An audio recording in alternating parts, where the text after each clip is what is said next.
Hello and welcome to yet another news video of myself, Amata. On this wonderful summer afternoon, I am bringing you some more chatter regarding the Xbox Scorpio. There has been a lot of talk surrounding the console ever since we had the reveal of the specs, understandably so. It's looking to be quite the powerhouse, and obviously there is a lot of discussion surrounding what the console could actually mean for the industry. Now obviously, not only in terms of like how is the price going to be received, release date, the games and so on, but obviously a lot of people are thinking that the Scorpio could very much be a way for Microsoft to finally get a leg up over Sony and see a lead for them and of course the Xbox in the long term. Now of course there was a stretch last year where the Xbox One S led the charge and the Xbox did outsell PlayStation 4, but obviously overall, the PS4 has been in the lead, but Scorpio could very much change that, and we have some comments from some analysts on their expectations for the system.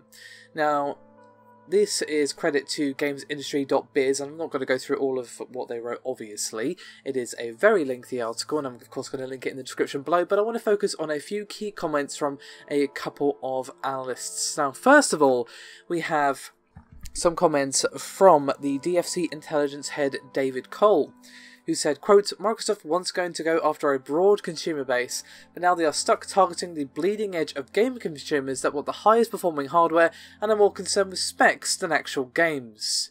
In DFC's latest reports on upcoming games, we noted that more and more developers are opting not to release Xbox One versions of their games this season. Project Scorpio does not give them a reason to change, because it is really targeted towards core Xbox fans that are already converted. For Scorpio to succeed, Microsoft somehow needs to convince non-Xbox owners to convert.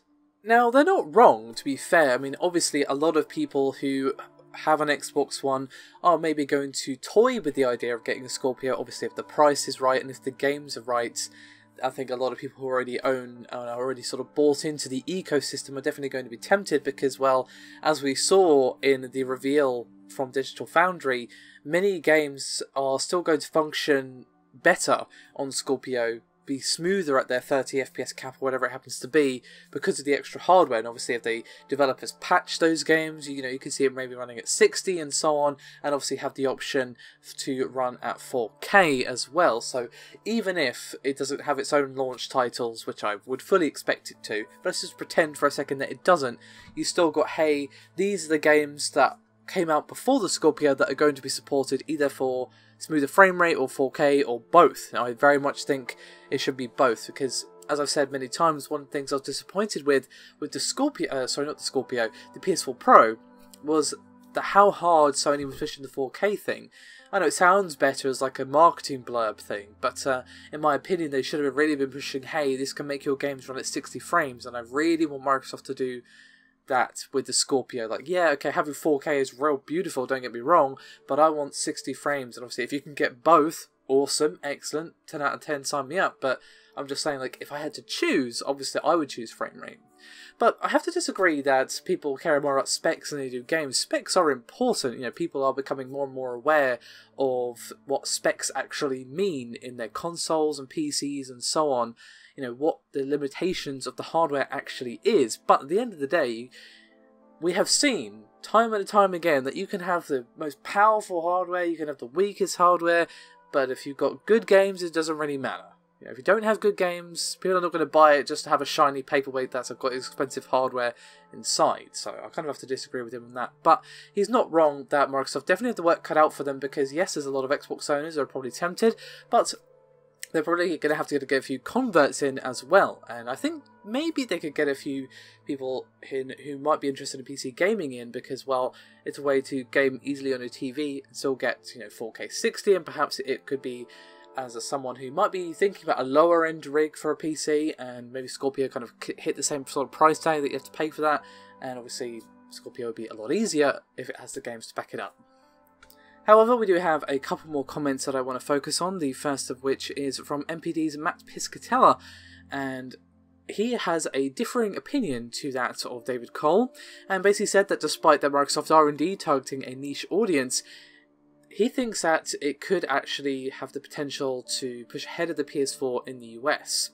And he said, quote, I remain bullish on the Scorpio in the US market, particularly in the launch year. I think Scorpio has the potential to push ahead of the PS4 in the US in 2017.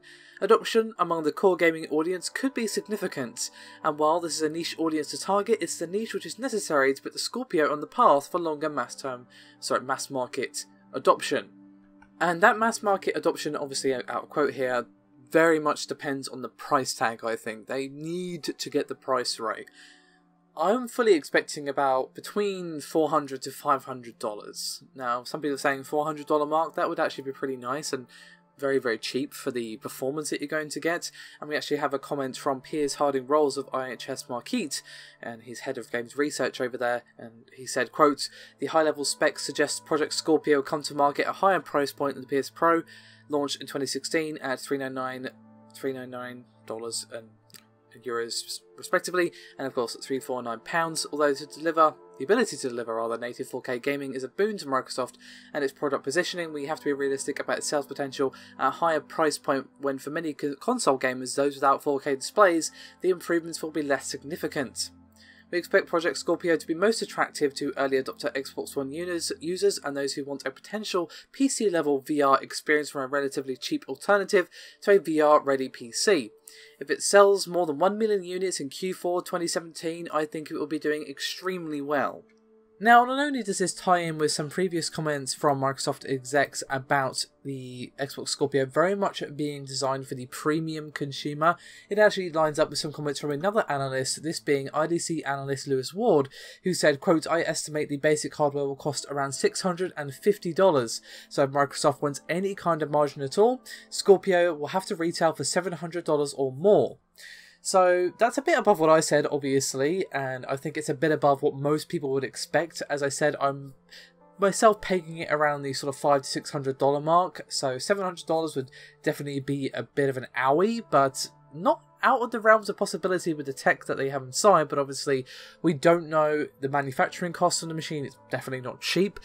But obviously we don't know any deals that they've struck with AMD and so on to perhaps reduce that cost, and obviously anything they may have reused from the Xbox One to also reduce that cost as well. But obviously it's not just a case of, hey, we have to pay for the parts like you do with the PC.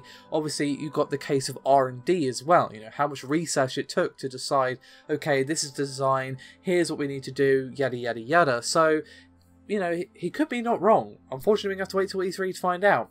And finally, just a very quick comment from Albert Pinello on the Scorpio, who spoke on Twitter after the reveal of the machine by Digital Foundry. Now basically the crux of his comments is that it is more than just specs, which is true, but also the fact that the Scorpio is a huge leap ahead of any console, and it is, to be honest. Like, this is the most powerful console by far. That's not hyperbole, that's simply just fact, you know, based upon the specs of the machine that we learned the other day. This machine is a beast. And if the price is about what people are speculating, it could shake up the market pretty heftily, I think, to be honest. And could kind of set the trend for the next few years. You know, with how powerful this thing is, it might as well not be an upgraded console. It might as well be an Xbox 2 or whatever, and it just happens to be backwards compatible with Xbox One games. But obviously that's not what Microsoft are doing. I'm just saying it is basically like that because of the huge leap that we've taken in terms of specifications. And obviously there are some similarities with the Xbox One, obviously.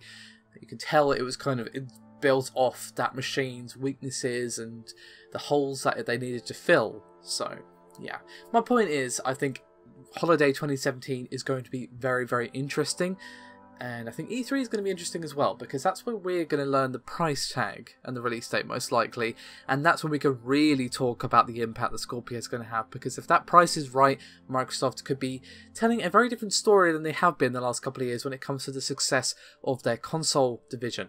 So, with all that said, thank you very much for watching. As always, your support is highly appreciated. It does really mean a great deal, so thank you again. Do remember to like and subscribe if you haven't done so already, and I'll see you next time.